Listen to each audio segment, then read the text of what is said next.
Hello, friends. Hello, my fellow creatives. Welcome to my channel. I am Imani the writer, and today, I don't know what the fuck I'm gonna do. I don't know what I'm gonna talk about. I don't know what this is gonna be.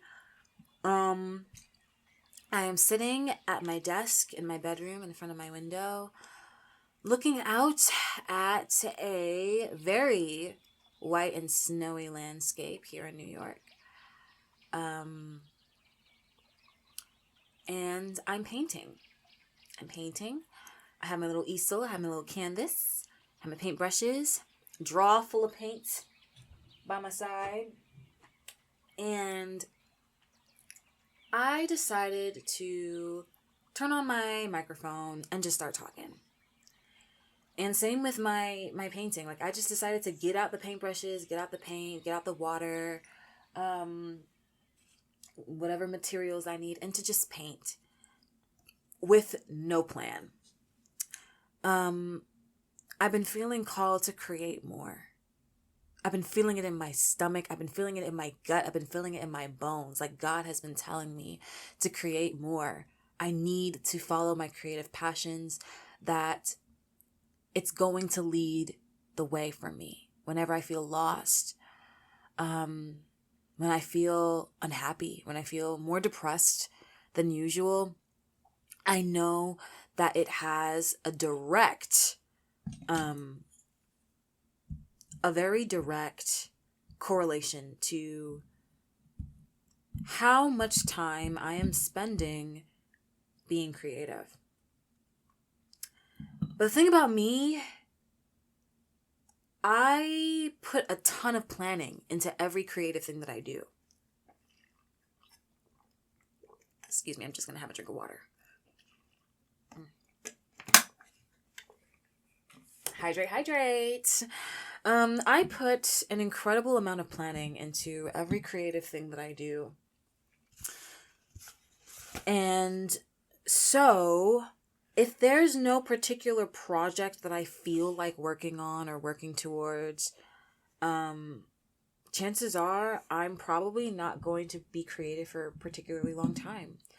I haven't been spontaneous with my creative hobbies and endeavors for a very long time, since high school, to be quite honest with you. What color do I feel like?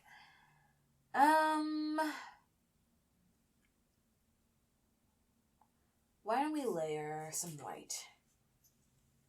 I know that sounds weird, but I like to layer white on the canvas. I don't know who taught me that. Was it Bob Ross?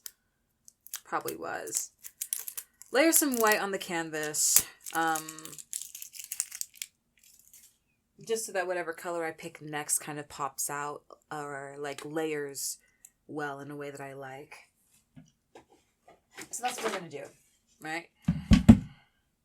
But I really haven't let myself be spontaneous in a really long time, since high school. You know what I'm saying? And I wonder why is that? I don't know what it is about youth. But youth kind of just makes you feel more comfortable when you're young, just doing shit without planning. You know what I mean? The older I get, I feel like the more I have to plan my life to the T. The more I have to get grounded, the more I have to get serious. Which makes sense. It's a part of life.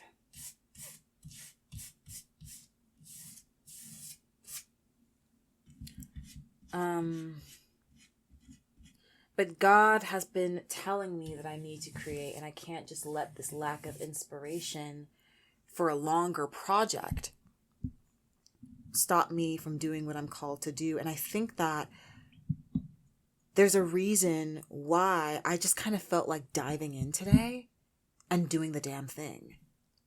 And now I'm creating two things at once. Like, I'm able to work on this painting, and I don't know what's going to happen with it. But I'm also doing the same thing with this video, not having any clue what I'm going to be talking about, what I'm going to be saying. What I do have is just like, I have this journal, I have my journal next to me, with just things that have been on my mind in the past couple of days. So if I ever run out of topics, I can kind of just lean into the things that have been on my mind recently and talk about them. Just kind of in this stream of consciousness kind of way, while enjoying painting and being by the window and letting the sun kind of just kiss my skin right now. That feels amazing. Have you guys heard of Alicia Renese?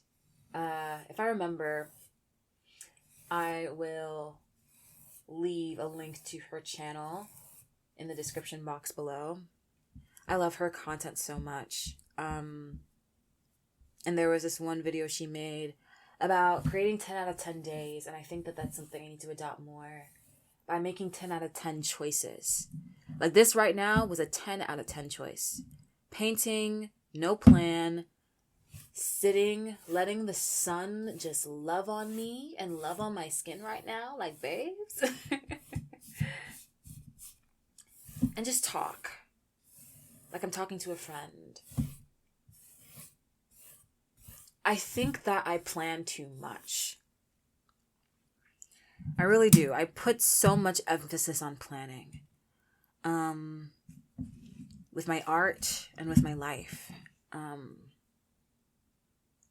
That served me well in a lot of ways, but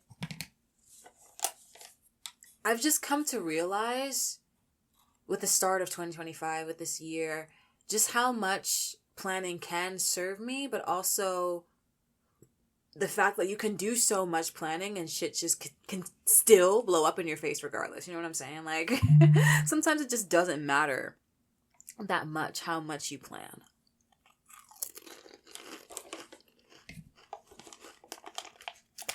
And sometimes you can plan and plan and plan.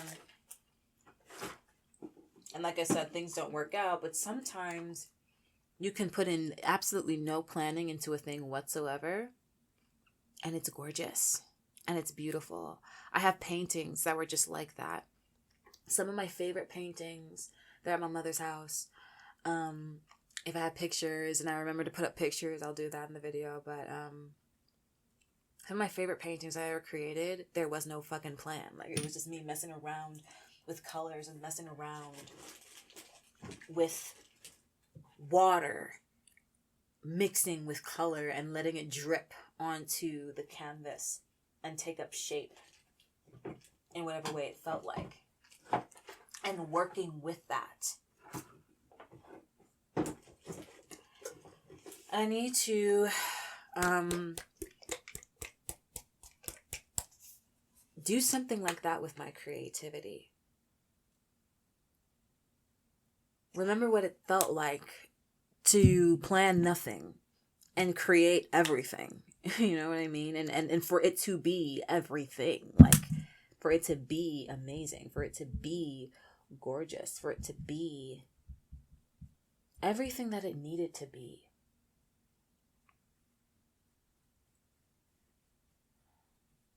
And I needed to just take a minute to just recognize that I am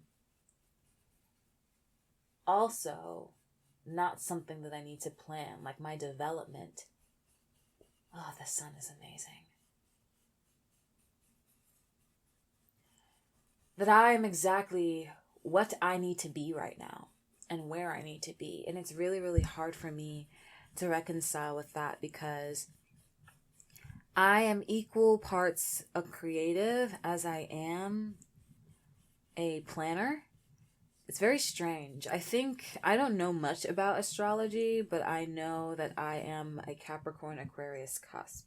And I think the planner in me comes from my Capricorn side, and the creative in me comes from my Aquarius side. So it's so funny that I have the capacity to really do both, to be really organized, to be the planner, to be the one that has it all together, right? I'm very used to being that person that has it all together. But I also have the capacity to dream and to create and to have fun with that process. I always wondered where that came from, but how I just end up growing up with that capacity to do both and to be both and to weave myself between both parts of me whenever it was necessary. They kind of serve like a yin and yang sort of thing. And I think that I lost touch with that creative side of me a bit because I recently turned 26 and I want to start feeling like an adult. In a lot of, strangely though, like in some ways, I want to just go back to being a kid. Sometimes I look back and I know I grew up not really having a lot of confidence in myself. But somehow I feel like I had more confidence back then than I do right now, bitch. Like, what the Isn't that crazy? Like, no matter, like, well, let me say this. Confidence doesn't always translate everything to everything and everywhere. I was very confident in a lot of my abilities, but I wasn't always confident in my appearance, in my beauty, in my worth, as a young girl at the time, but now as a woman, and the ability for me to find a partner who would love me for me. And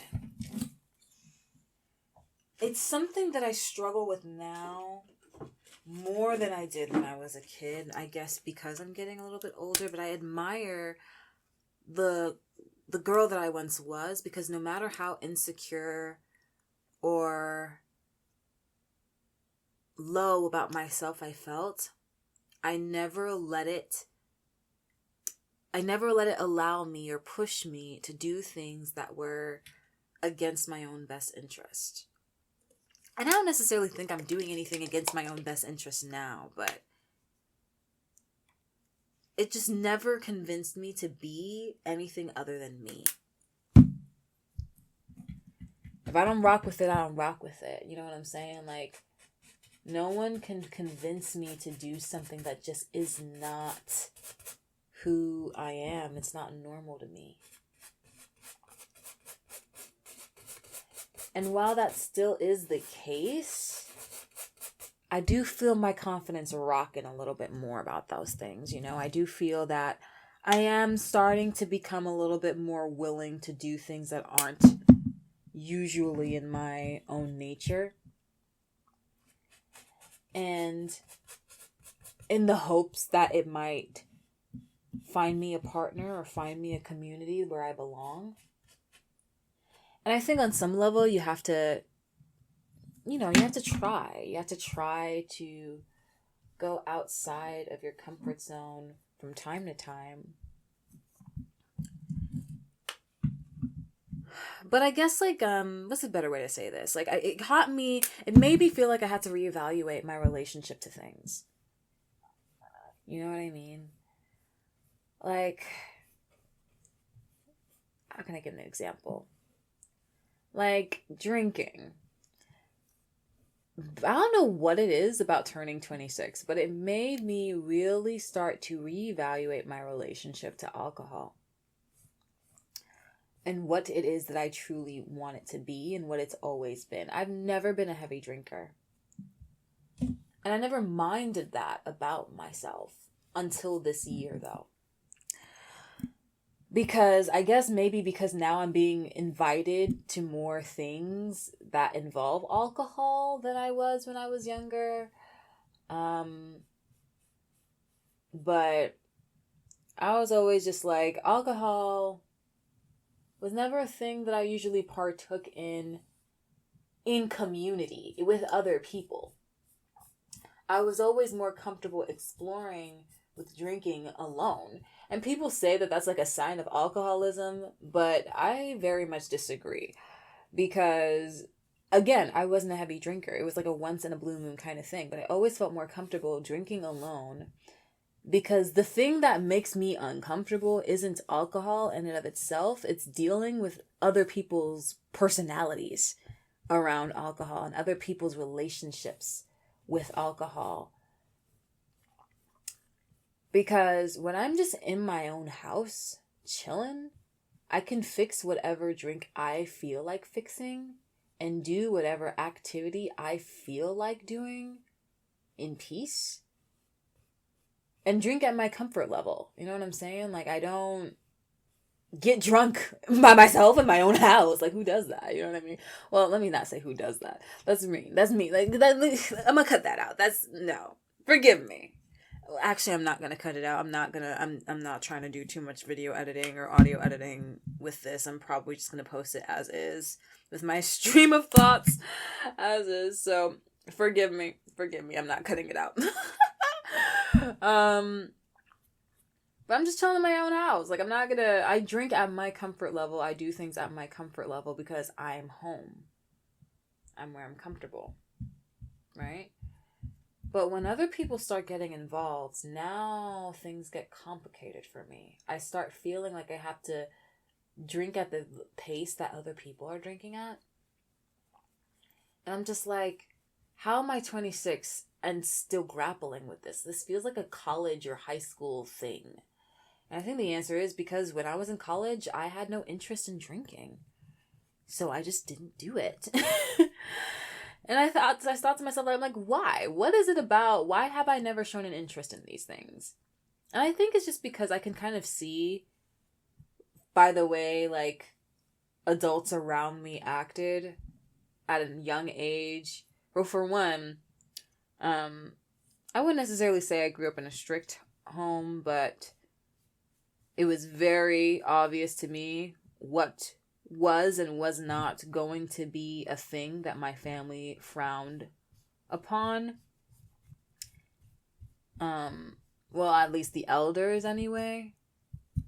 But I could just, anyway, I'm just rambling, bro. I'm rambling. And you know what? I was about to apologize for rambling, bitch. I'm not apologizing. Like, if you're here, you're here. You know what I'm saying? Like, but I could just tell by the way, like, adults around me acted when I was younger around alcohol, that alcohol was just one of those things that isn't a good or bad thing in and of itself. It's just how you use it. And I had this otherworldly wisdom when I was a kid, man. Where I could just tell that I'm not ready for a thing. You know what I mean? I'm not talking about high school. I'm also talking about, like, middle school. Like, I'm just not. I can tell when other people are engaging in something and the way that they're going about it, I can kind of just tell that it's a slippery slope. And I am too young and too ill-informed to know where the line is to navigate that thing properly. In a way that keeps me safe. So I'm just going to wait until I'm a little bit older. I'm going to do my research. I'm going to make sure I know what I'm doing. Because when it comes to, and that's been the way when it comes to alcohol, when it comes to drugs, when it comes to sex, when it comes to dating, all of these things. From a young age, I knew that none of these things were inherently bad. It's just the way you go about them. If you go about them sloppy and stupid, you might find yourself in a situation that you don't want to be in. And it can get really dangerous really quickly. But if you know what you're doing and you do it safely, it should be fine. So I'm too young right now to know where that line is. So I'm just going to chill. I'm just going to wait. I'm going to do the things I'm allowed to do and I can do very easily with no problem. Like painting and drawing and writing and playing music and whatever. And wait. And by the time I even get to that age, who knows? I might just change my mind. I might just not be interested at all. You know what I'm saying? And now that I am that age, I've been well over the age of 21 for a minute now. And I'm just and this whole time I really just had no interest.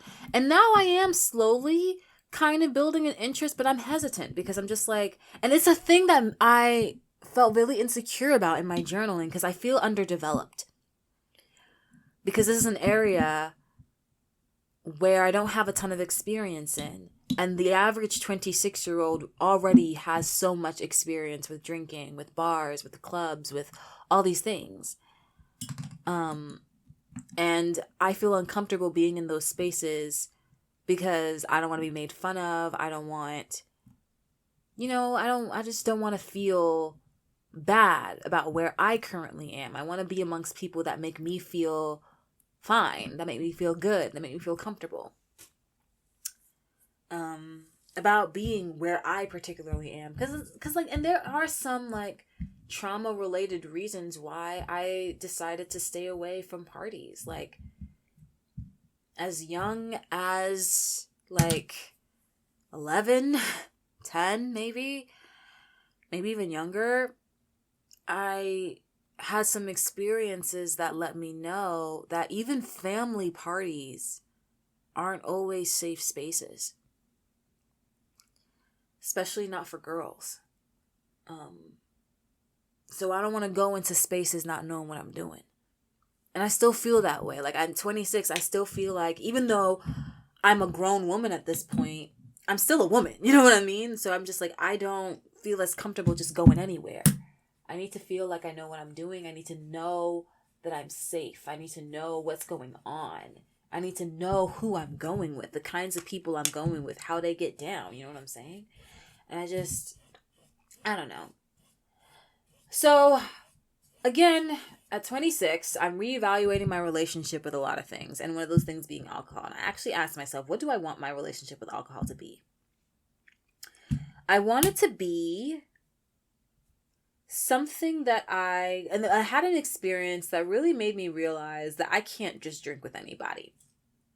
I can't. Because I can't stand. I'm 26, bro. Everyone that I'm drinking with is old. They're not young people. And they're not in their early 20s anymore. You know what I'm saying? Maybe one person. But I'm just bro, we're not teenagers. If you're still on some bullshit about calling someone a prude or taking personal offense, getting personally offended if someone's not drinking on your level, if someone ordered a goddamn mocktail, excuse my language.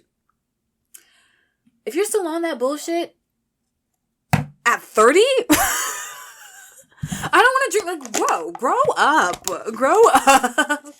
Grow up. What's wrong with you? What is wrong with you? Because at this point, you're old enough to know that not everybody's relationship with alcohol is the same as yours. At this point, you're old enough to know that a lot of people struggle with their sobriety. And they may want to be included in these spaces, like these parties and these gatherings, but drinking is just something that they cannot do. They recognize that this is a problem for me. This is interfering with my life. This is interfering with my relationships with my family, with my friends, with my children. This is interfering with my ability to work. This is interfering with my ability to create a safe, happy environment for myself. And I'm not going to beat this. I have to beat this. I have to beat this in order to live well. So I have to just stay away from it.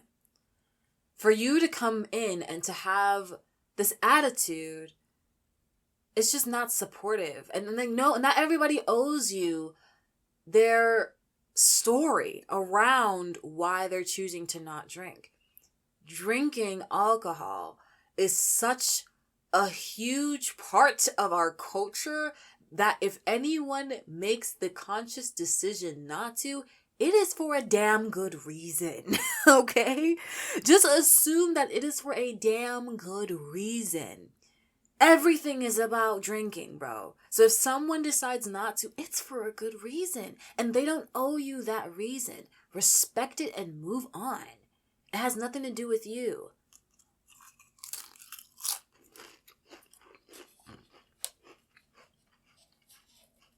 Forgive me, I'm just having a snack.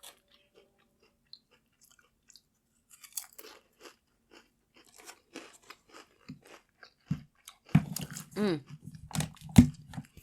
I'm just like, bro, if you're hitting closer to 30 and you still have this attitude, grow up. What's wrong with you?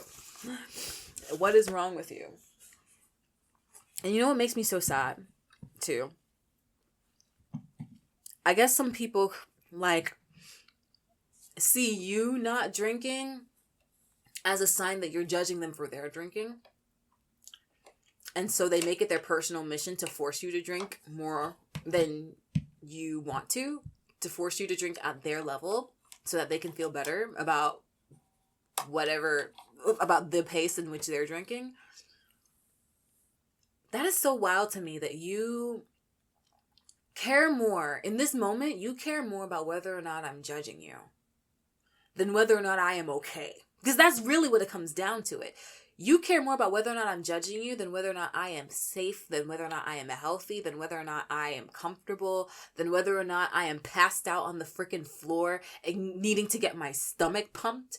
You care more about whether or not I'm judging you and what you're doing than whether or not I am physically okay. That is such that is a much bigger sign of alcoholism than whatever the fuck you got going on in your glass right now, bro. The fact that you care more about being judged than the welfare of the people you're drinking with. I don't want to drink with people like that, bro. I really don't. And some people are like, oh, you could just drink water. They're usually too drunk to even pay attention. I'm just like, okay, that's something I'll keep in my back pocket, I guess. In that particular situation, if I don't want to make the situation weird. But that would be the last time I drink with that person. Like, period. Because I'm just like, what the fuck is wrong with you? You care more about whether or not I'm judging you than whether or not I'm physically okay. I do not. That feels like drinking with the enemy. That feels like an act of self-harm. That's what it feels like. It's just like, you must not like me. You must not like me. You must not care about me. That's how I feel. If you think I'm bugging, whatever, bro.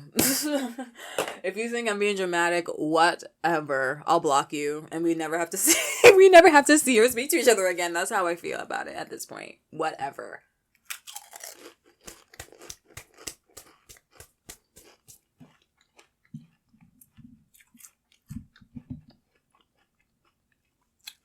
Another thing too,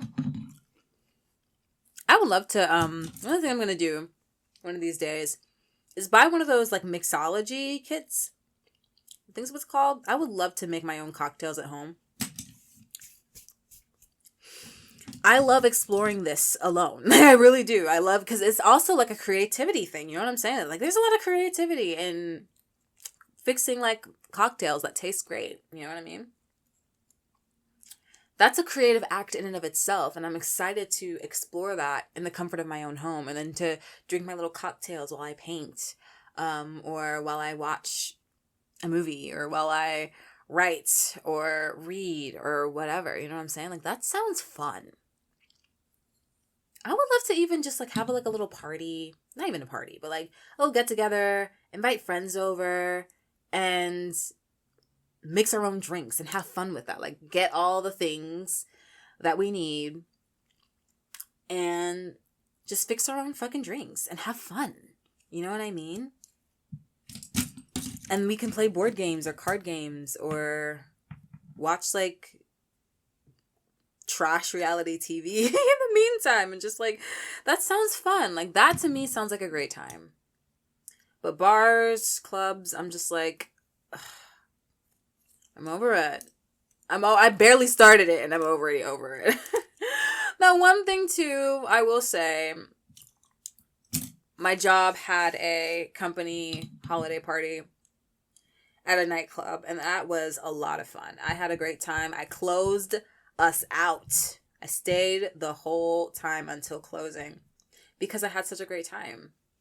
But the reason why is because it's a work event. Nobody's pressuring you to drink at a work event. Nobody wants to deal with a drunk person at the work event. You know what I mean? So it's just like, and it just felt comfortable because like I knew people there. We get to just laugh and like loosen up a little bit. It was so much fun seeing people at work just like loosen up a little bit more, you know what I mean? So that's one of the things that I was thinking about. Like, what do I want my relationship to alcohol to be? I'm still kind of exploring that a little bit more. But I think I know full well what I don't want it to be. Because I don't want it to be a thing. I don't want to drink with losers. I think that's just what it is. Like, alcohol is something that I explore either alone or in community where I feel comfortable, where I feel like I matter to people. Where I feel safe and sound and cared for. You know what I mean? Where I feel like I belong. I don't want to drink with losers. and that's just period. Like, people make you feel like drinking is something that you can do with everybody and anybody and everybody. I'm like, no, I don't want to drink with losers. I don't want to drink with losers. I don't want to eat with losers. I don't want to be with losers. Like, period. Like, that's just what it is. That's how I feel. That's what it is. But yeah, what's another thing that what do I want to do with this painting? I'm seeing pinks. I'm seeing gold. I'm seeing white. I think that we need to introduce a new color. We need to introduce, I want like a pink, like a mauve-ish thing.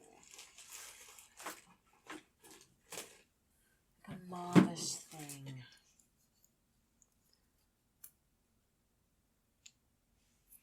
Painting and talking, like, at the same time is kind of a lot. Like, talking in a just stream of consciousness sort of way.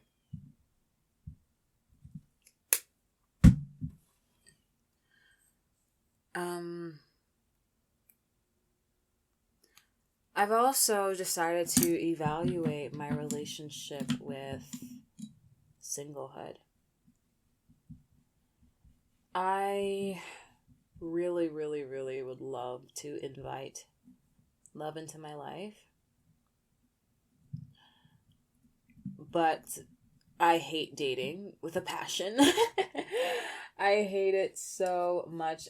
I am just one of those girls that is just like, now granted, I wouldn't necessarily say that I'm having a ton of like negative experiences. There are women that are just out here going through it, and I have so much empathy and compassion for them. Luckily, my love life is something where I never really walked away from a situation feeling particularly traumatized in any way, which is a blessing. But part of that is because nothing ever really happens. You know what I mean? It's very quiet, and it's always kind of been that way. I've only had one relationship.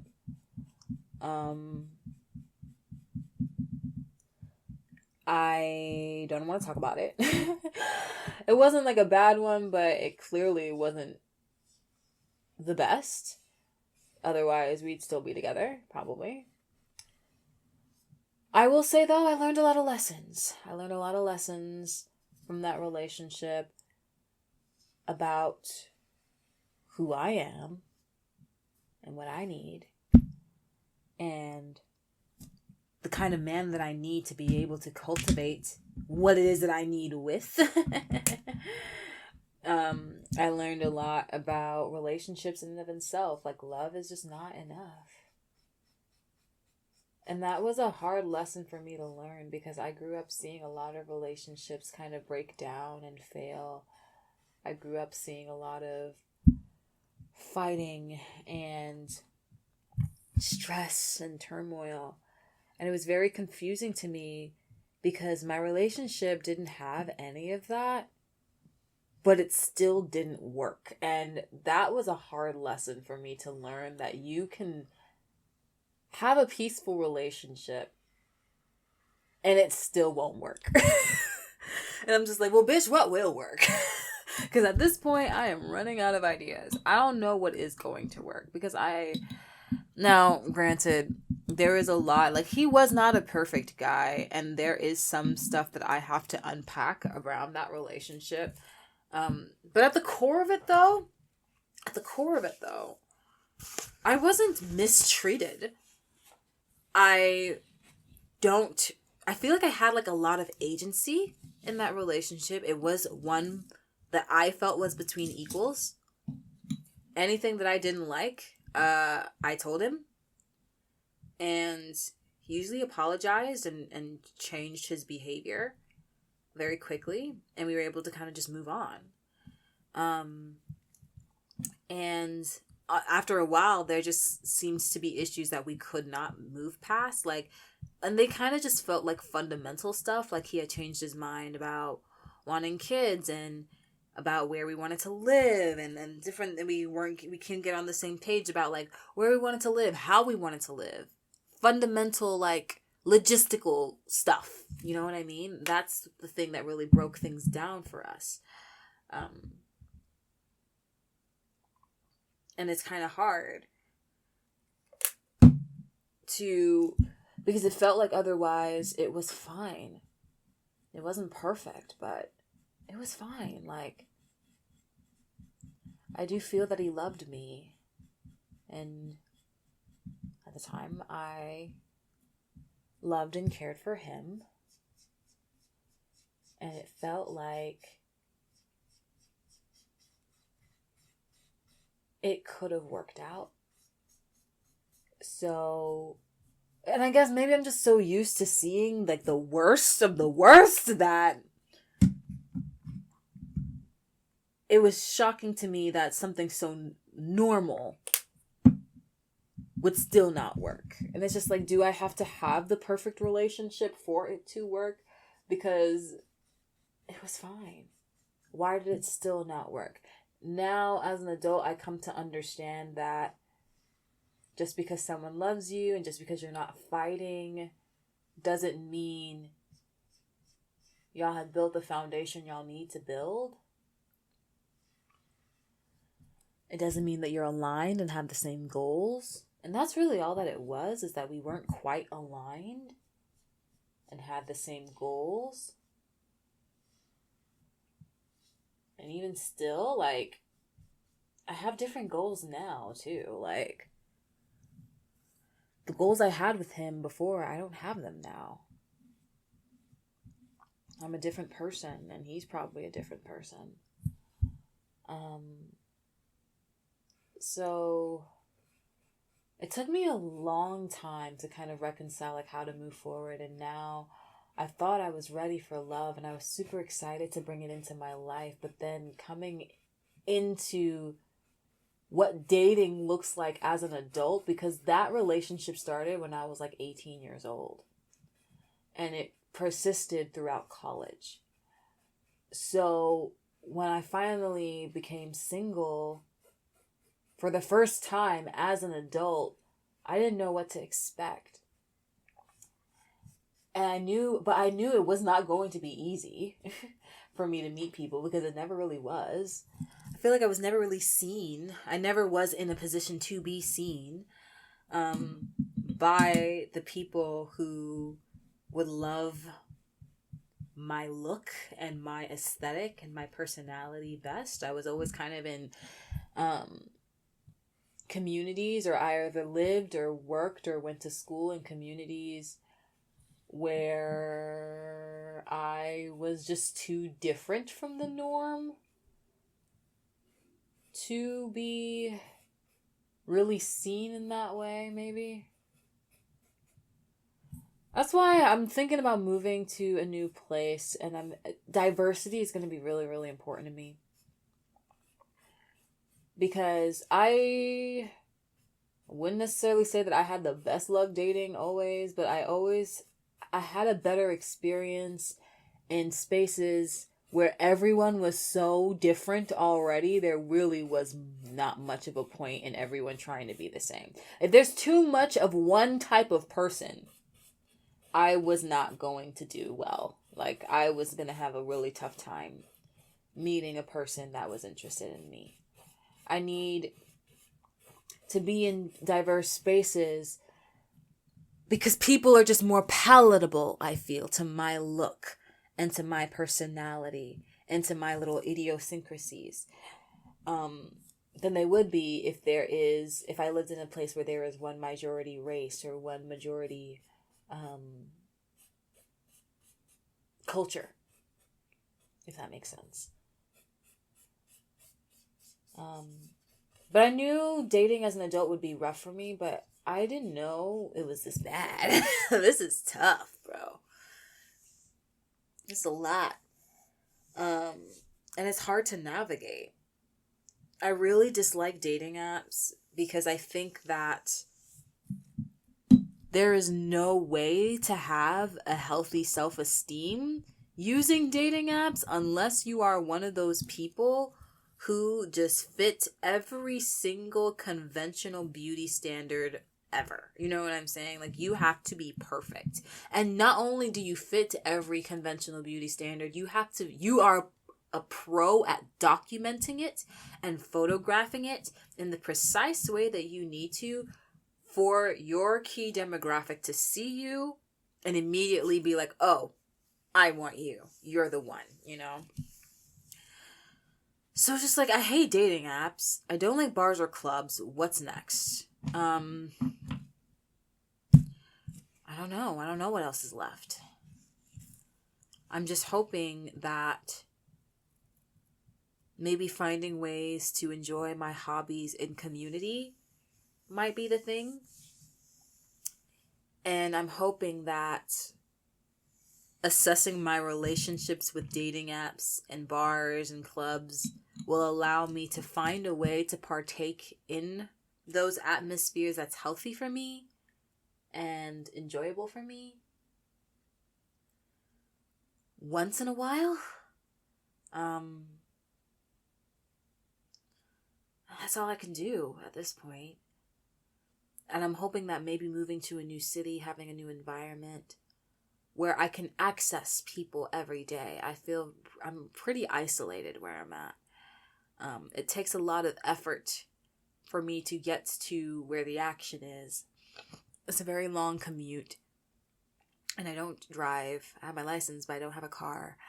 So I'm just hoping that moving to a new place where I can easily get around and access people who share the same interests as me, like civilization, and people who are like me, these have to be things that I can reach out and touch every day, as opposed to only twice a week because the commute to work, because I have to commute to work anyway, you know what I'm saying? Like, and the commute is like 2 hours, you know what I mean? Like, it has to be easier. I have to reach out and touch people who can relate to me every day.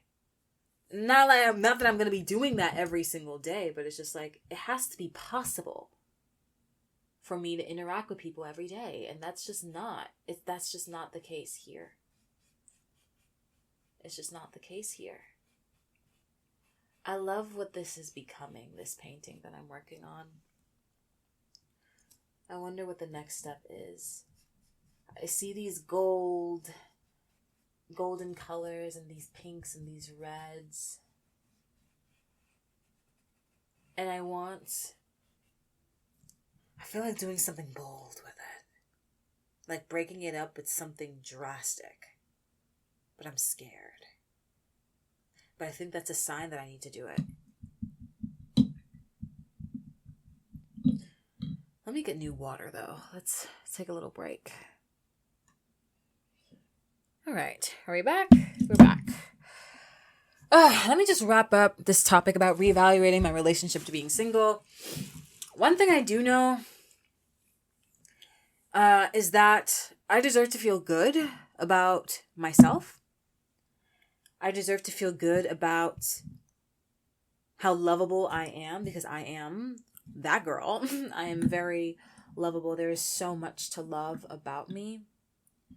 And I need to stop forgetting that.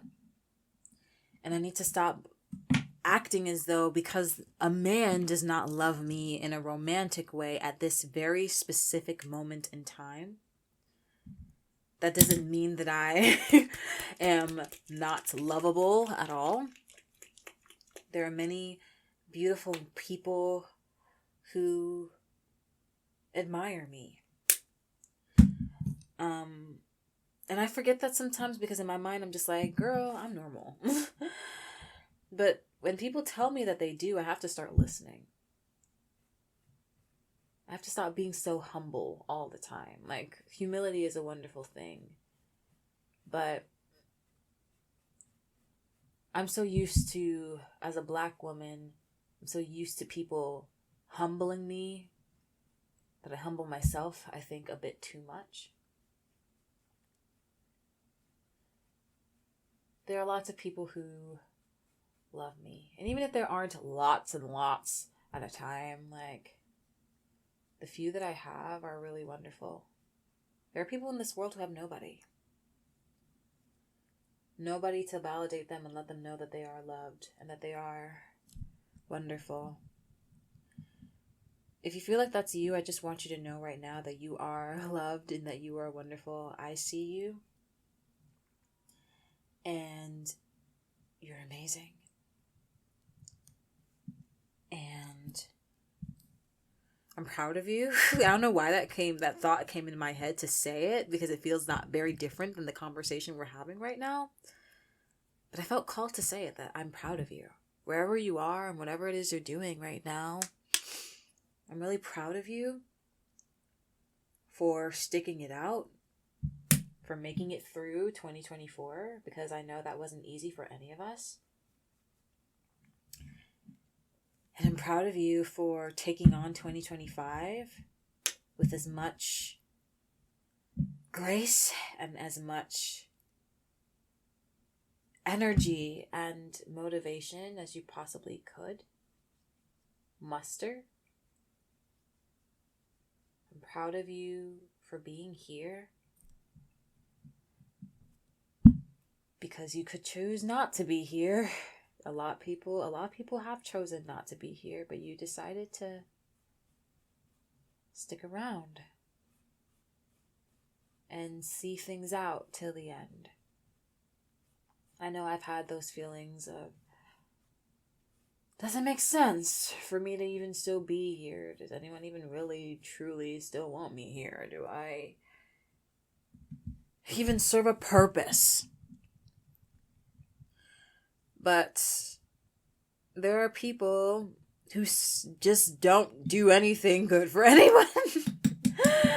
And they don't think to themselves, should I be here? They get to just selfishly proclaim, yes, I'm going to be here. And whoever got a problem with it can go fuck themselves. And I think that's an energy I need to start adopting. Like, I am here, whether you like it or not.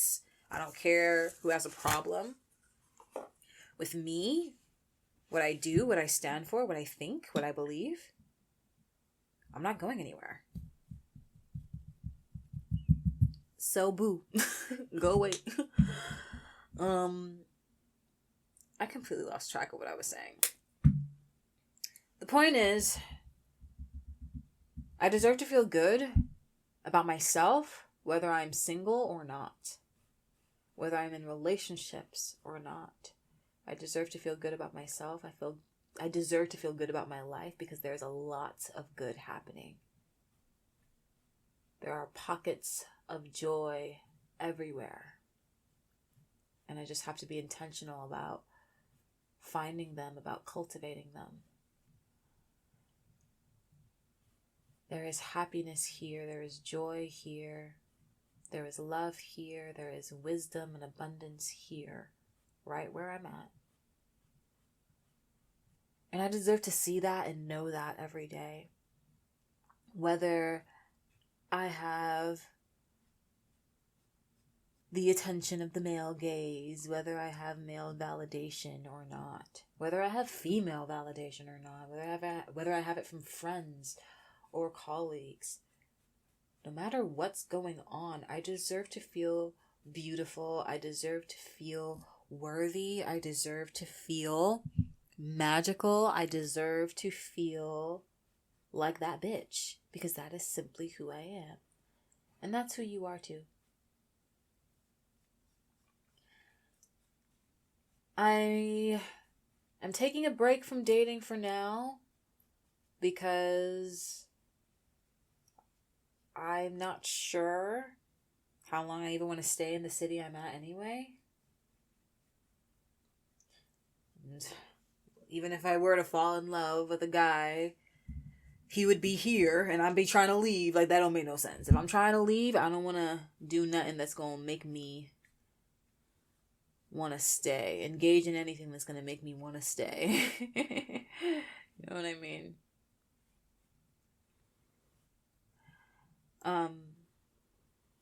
But when I do find my new city, I hope that I can figure out a way to date that feels good for me. Because dating apps, I feel like just inherently are going, unless you are just one of those people that are just everyone's type, they're inherently going to make you feel bad about yourself. Because you're getting a lot more negative,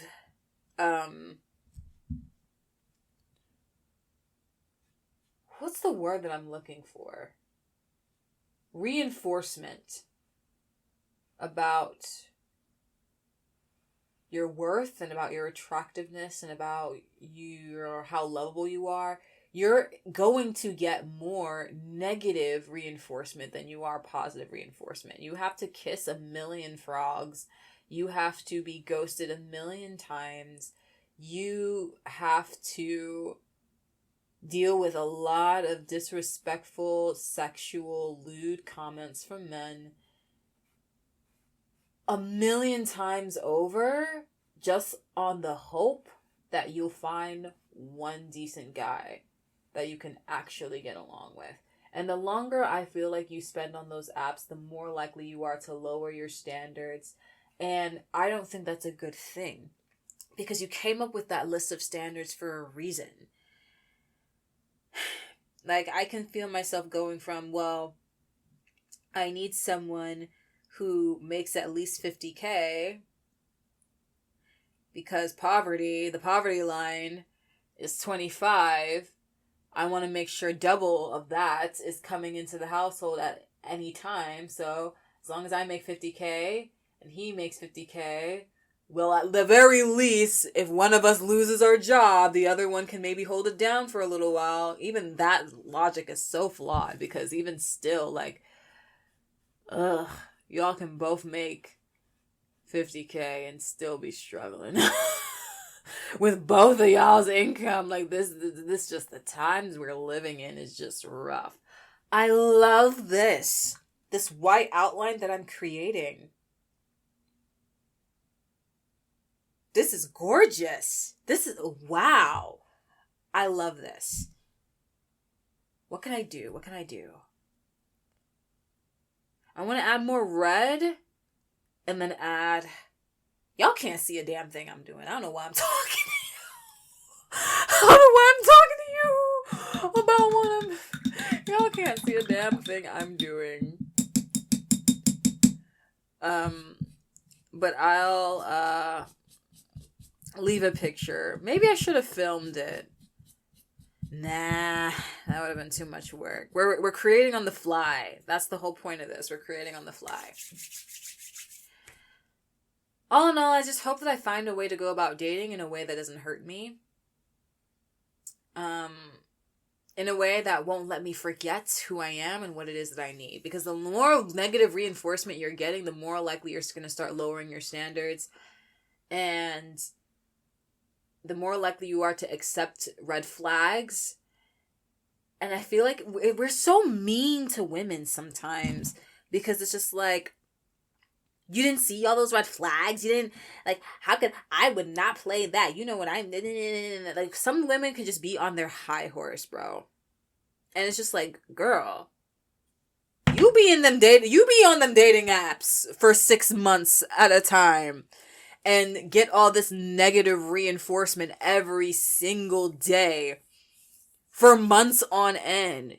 Watch, you're gonna start like missing. You're gonna start breezing right past a few red flags of your own. Shut up. Like certain things, certain women are just like, oh, that could never be me. It can be any damn body. Okay. It can be any damn body. Every time I snap this tube of paint, it splashes on me. So I am speckled with white paint on my face, on my arms, on my body. But that's fine. That's fine. We're still cute. We're beautiful. I'm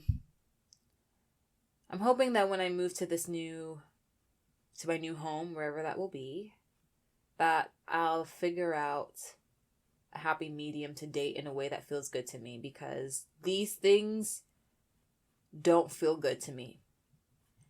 And I'm not willing to suffer in the hopes of finding a partner when some bitches can literally just go outside. I literally can just go, oh, I met my husband, I met the love of my life, going to the grocery store, walking to the mailbox. Like, no, I'm not doing that. Especially when you know that you're pretty. Like, I know I'm pretty. I look in the mirror every day and see that I'm pretty. But because of the way dating apps function, I forget that I'm beautiful. Isn't that sick? I start thinking like maybe I'm not as pretty as I think I am. Because if I was this pretty, I would have pretty privilege and this whole process would be a lot easier for me. And I'm just like, nah. Even pretty bitches be struggling. Really and truly. Struggling more, honestly, sometimes. Because they just attract... Well, let me not say that. Well, because a lot of people talk about the downside of pretty privilege, right? And how you are more likely to attract predators because of your beauty. I kind of reject that. But it happens to anybody. It doesn't just happen to pretty women. Let's talk about that, actually. Let's talk about pretty privilege. I don't really think that there is a downside to pretty privilege, because I feel like we need to really analyze what privileges are and what they are not. Because life is suffering, okay? Like, from the minute you were born, you are going to experience some sort of suffering. Privilege does not protect you from suffering at all. You know what I'm saying? From suffering in and of itself. All privilege does is determine which specific kinds of suffering you probably ain't gonna have to deal with that much. I'm sorry. I got some paint on my mic, forgive me. They just determine which kinds of suffering are probably not going to be your problem. But that doesn't mean you're not going to have problems. So when we talk about the downside of pretty privilege, is that there are so many things that pretty privilege doesn't protect you from. It wasn't supposed to protect you from everything. It was supposed to protect you from a very specific list of things that ugly people have to deal with. You know what I mean? Or that just non-conventionally attractive people have to deal with. It was never supposed to protect you from everything. Imagine white people going around the internet talking about the downside of white privilege. Get the hell out of here, bro. Like, you know what I'm saying? Like it sounds crazy. It sounds ridiculous.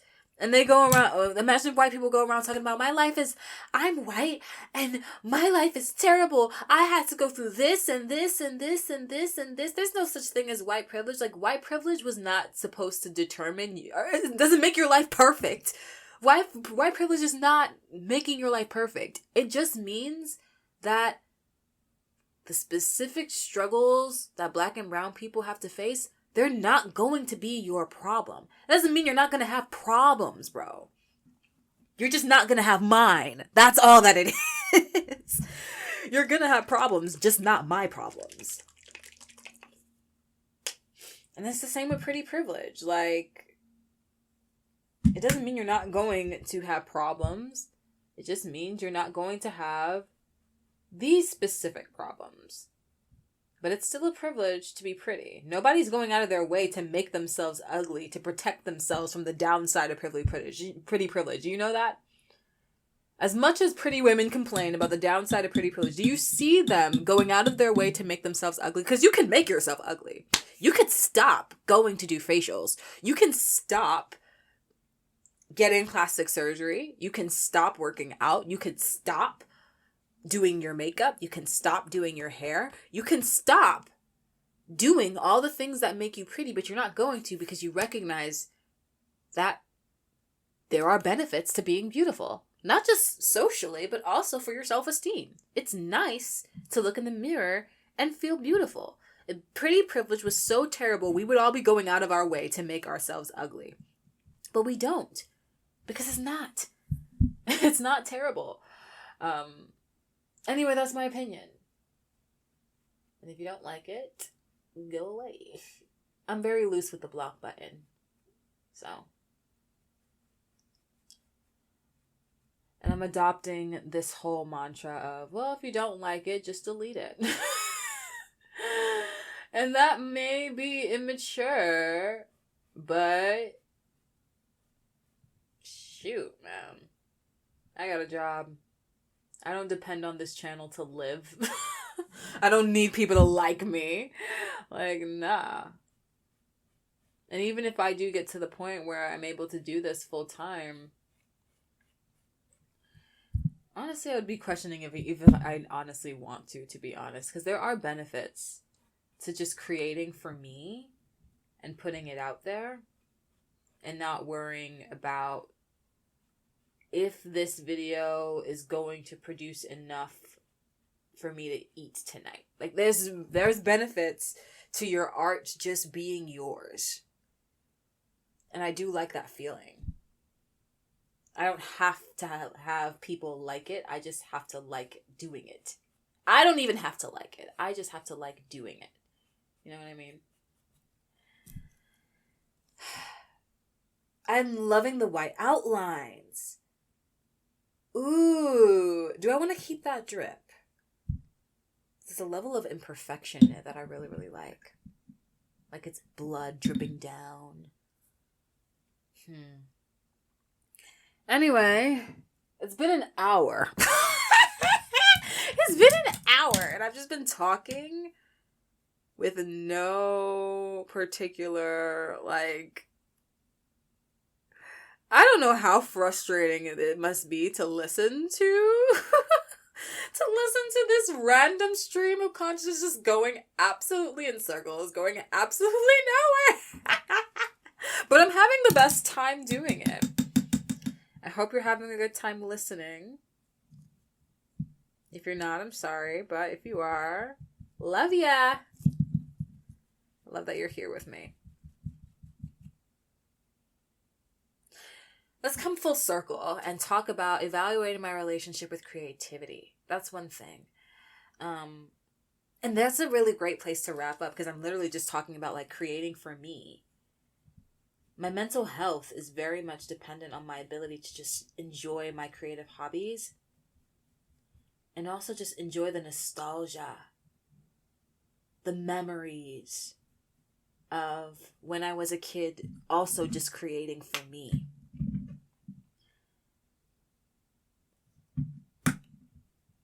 I think that, and this is really odd, but I've been getting this feeling in my prayers because I pray and think about love a lot. Probably more than I should, to be quite honest.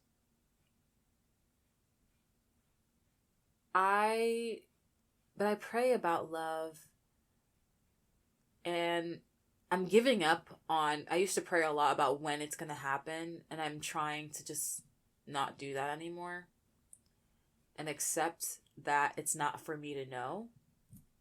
when it's going to happen. It's not for me to know if it's going to happen, because it doesn't happen for everybody. It's just up to me to believe that no matter what, I can figure out a way to be happy. And it's through this. It's through painting. It's through content creation. It's through writing. It's through poetry. This is the thing that guarantees that no matter what is happening around me, I can just be happy. And I don't take that seriously enough because I keep focusing so much on happiness in the sense of everything in my life is going right at the exact same time. I keep chasing that kind of happiness, and I'm starting to think that it doesn't exist. You know what I mean? There's always going to be something. And I need to embrace the happiness that comes with being intentional, by being in the moment, engaging in things that bring you joy and bring you happiness in the process, in the imperfections, and not so much in everything going my way. The joy that comes with nothing necessarily going my way and everything still being okay. The joy of making mistakes while I'm playing my guitar, and some of those mistakes sounding weird and funny and being able to laugh at them, but some of those mistakes inspiring me, like, ooh, what was that note? What was that thing that just happened? I liked that. Let me try doing that again. Those kinds of things.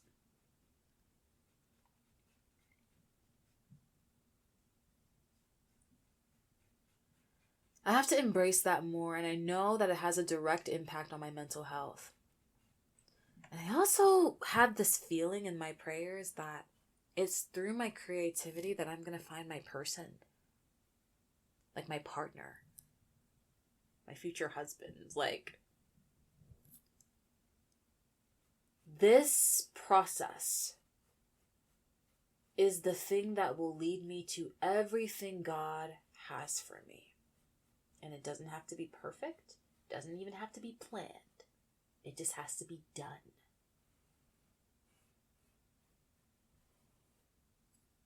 And I need to embrace that.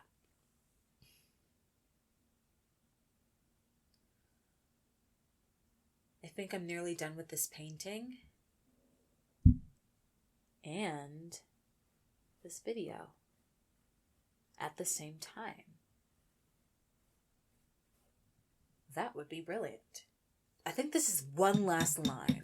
One last line. And it's done.